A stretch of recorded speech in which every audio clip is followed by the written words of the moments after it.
Hoje a igreja festeja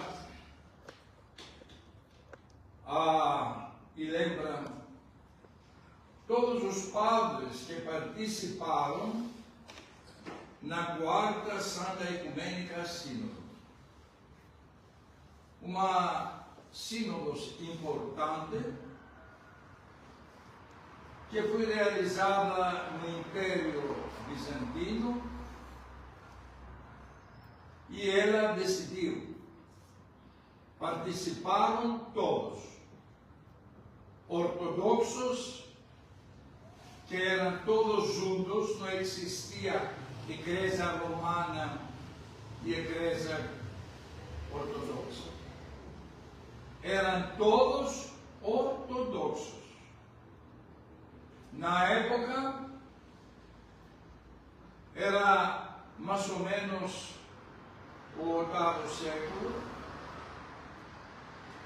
e eles tinham muitos desafios, por isso o imperador convocou esta sínodo, porque tínhamos muitos debates, muitas heresias, mas principalmente tínhamos discussões sobre territórios.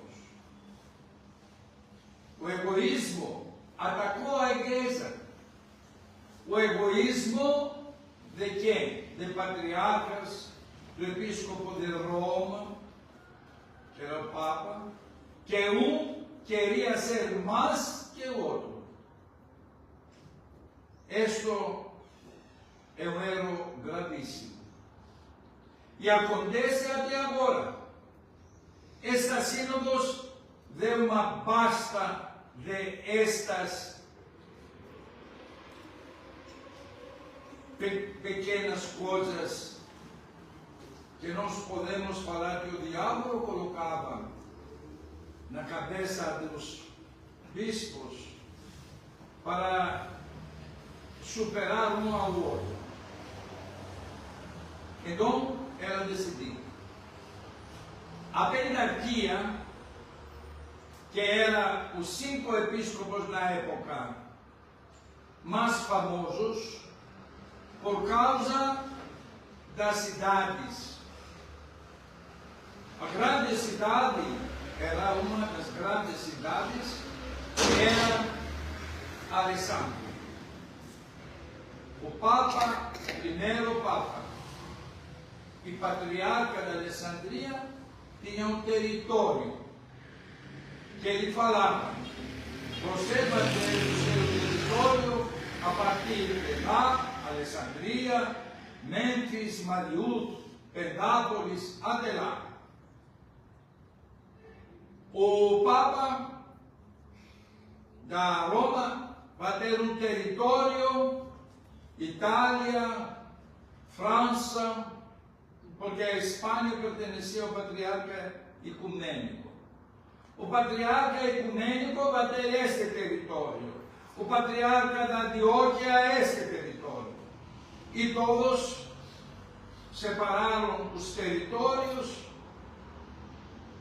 e acabou praticamente a briga até do século XI e meio, onde os romanos, influenciados por Bruto, rei da França, o Carlos Magno, se alinharam com ele e fizeram a separação da igreja.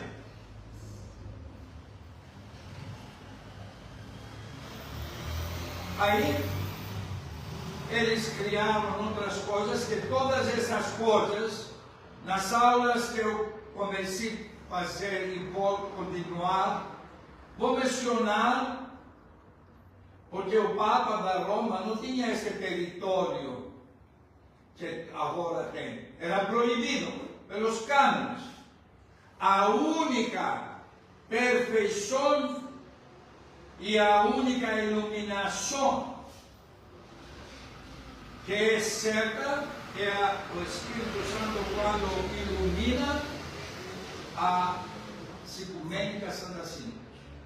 onde todos os bispos, mas todos, se faltar não pode, até aqueles que pregam heresia têm que estar presentes para decidir se continuam a ser heréticos ou pedir perdão para salvar a fé. Então, ele tem muito menos território do que eles agora têm. Não é o único, como eles querem divulgar, que administra a igreja. É igual entre pares, é igual entre os irmãos. E outras coisas, nunca pode bispo com aforismo ser administrador de rei, ser administrador de um estado. Não pode ser nem monarca, nem político. Os cânones proíbem. Aquele que faz isto, é afora da igreja, pelos santos padres. E essas coisas estou analisando, divulgando as verdades, para que todos, sacerdotes, bispos, fiéis, saberem em que fé acreditam e em que fé, quem fé pratica. Mas isso depois das nossas palestras, que vai ser continuação de cada liturgia dominical. Agora vamos analisar. Então, este dia nós comemoramos estes santos padres que decidiram, entre outras coisas, que território cada bispo tem, como se administra. Para não falar, não, essa paróquia é minha. Não, porque eu tenho 2 fiéis lá, então sou minha. Então, pegamos a nossa didascalia por meio do apóstolo Paulo. O apóstolo Paulo falou hoje que nós que somos mais fortes, porque nós que somos, ele colocou o nome dele, ele mesmo, com os demais discípulos que ele tinha, e os demais cristãos, como fortes. Nós, fortes, porque somos fortes em nome de Cristo. Não somos fortes porque nós temos alguma força. Nós não temos nenhuma força. Basta um vizinho, um micróbio, uma bactéria, para derrotar cada um que pensa que é forte. Então, nós, fortes em Cristo, temos que apoiar aqueles que são fracos. Porque existem irmãos que são fracos. Nós não podemos criticar. Nós não podemos colocar ambos a crise no inferno. Porque tem fiéis que pensam. Tem pessoas que estão na igreja e que pensam: eu sou melhor que o fulano de tal. E o apóstolo Paulo cortou o apetite.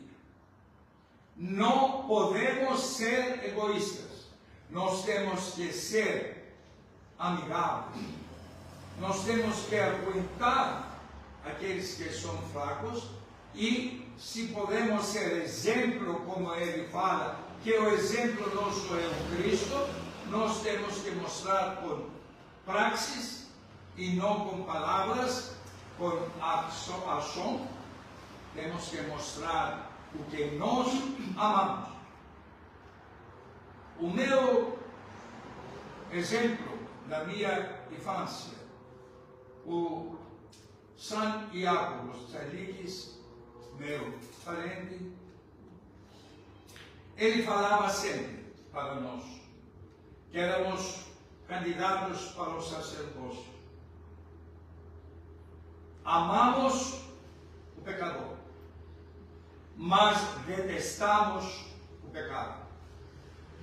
Então, uma pessoa, quando vai chegar no seu quintal, na sua casa, toca a sua porta, que ele está traumatizado, você, nos frascos, vai colocar sal para dar mais nome?